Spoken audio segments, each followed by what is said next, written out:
Hi friends, welcome to Telugu bachelors kitchen. నేను మీ శ్రీదేవి. ఈరోజు మనం చేసుకునేది గోంగూర పప్పు. గోంగూర పప్పే కదా అందరూ చేసుకునేది, అట్లా అనుకోకండి. చెల్లి చేసుకునే రీతిలో చేస్తే పప్పు సూపర్గా ఉంటుంది. ఆల్రెడీ నేను ఇదిగోండి కందిపప్పు జస్ట్ ఒక 75 గ్రామ్స్ కడిగేసి బాగా నానబెట్టాను. ఎంత నానబెడితే అంత మంచిది.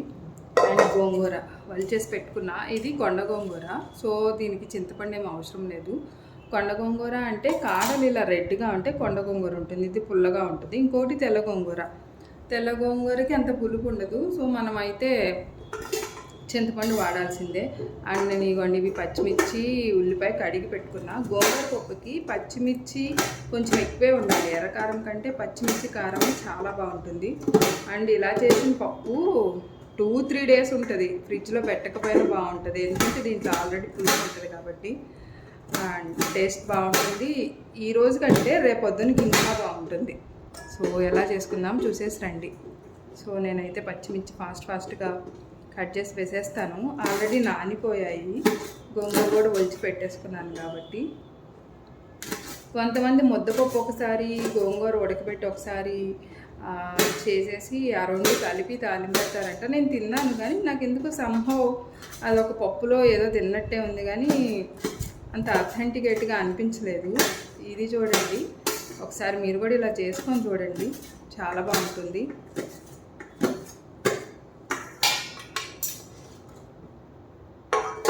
సో ఇది మనం పెట్టుకున్న తర్వాత స్టవ్లో ఇంకేం కలపాలో చూద్దాం. చూసిన తర్వాత మళ్ళీ స్టార్ట్ చేసుకుందాం.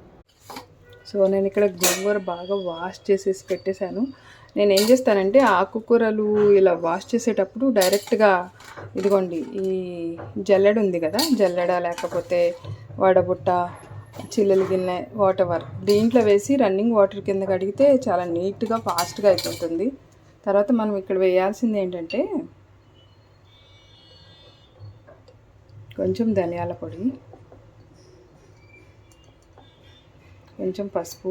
ఆల్రెడీ నేను చెప్పినట్లు ఇది కొండ గోంగూర కాబట్టి చింతపండు ఏం వేయట్లేదు. అసలు గోంగూర పప్పుకి టమాటా అవసరం లేదు. గోంగూర పప్పు కాకుండా అండ్ పాలకూర పప్పు కాకుండా ప్రతి ఆకుకూరలో ఒక టమాటా అన్న వేస్తే బాగుంటుంది. నేను న్యూట్రిపాట్లో వండుతున్నాను. సో న్యూట్రిపాట్లో పప్పుకి సపరేట్ ఉంటుంది కాబట్టి 15 మినిట్స్ ఉంటుంది. కానీ కందిపప్పు కొంచెం ఉడకదనమాట. అందుకే నేను ఏం చేస్తానంటే 15 ప్లస్ ఇంకొక 3 మినిట్స్ పెట్టేస్తా.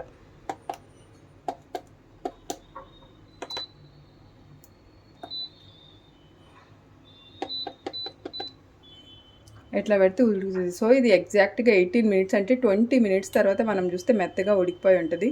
ఈ లోపల మనం వేరే పనులు ఏమైనా చూసుకొని రావచ్చు.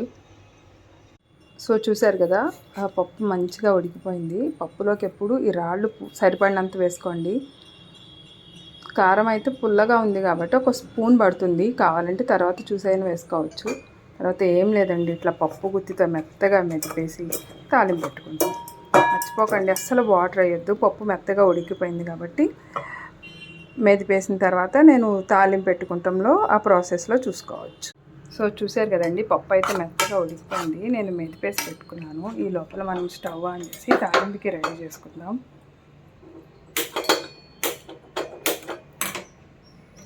చాలామంది తాలింపు పప్పులో కలిపేస్తారు, అంటే అదే గిన్నెలో పెట్టేస్తారు. కానీ మా ఇంట్లో కొంచెం తాలింపు పెట్టిన తర్వాత పప్పు ఒక 10 మినిట్స్ ఉడకనిచ్చే అలవాటు. అప్పుడు ఇంకా చాలా బాగుంటుంది పప్పు. అసలు మీరే ఒకసారి ట్రై చేయండి. తాలింపు పెట్టిన తర్వాత డైరెక్ట్ స్టవ్ ఆఫ్ చేయకుండా ఒక 10 మినిట్స్ ఉడకబెట్టి చూడండి, పప్పు ఎంత టేస్ట్ ఉంటుందో. అండ్ అసలు పాడవదు కూడా. బేసిక్గా ఫ్రిడ్జ్లో పెట్టి తినవద్దు అంటారు కదా, ఫ్రిడ్జ్లో పెట్టకుండా కూడా చాలా బాగుంటుంది. ఇట్లా గిన్నె నూనె వేడెక్కిన తర్వాత నేను ఆల్రెడీ ఇట్లా క్రష్డ్ గార్లిక్ ఆల్రెడీ వెల్లుల్లిపాయలు క్రష్ చేసి పెట్టేసుకున్నాను.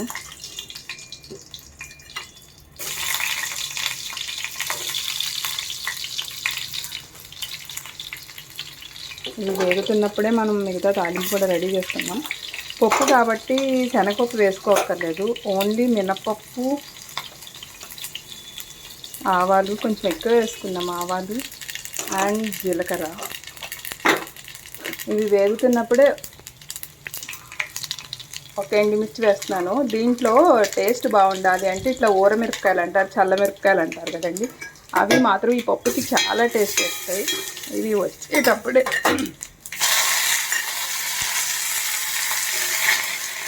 కావాల్సినంత కరివేపాకు కూడా వేసేసుకొని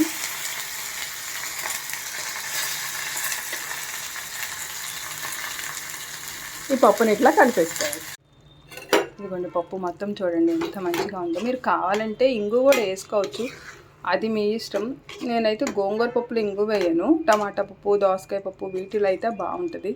ఇట్లా వేసి మూత పెట్టేసి మధ్య మధ్యలో కలుపుకుంటూ ఒక 10 మినిట్స్ ఉడికితే చాలు. అంతే అండి, గోంగూర పప్పు చాలా బాగుంటుంది. మీరు కూడా చెప్పండి ఇంకేమైనా వెరైటీగా చేస్తారేమో, అదేమైనా ఉంటే కామెంట్ చేయండి. And thanks for watching.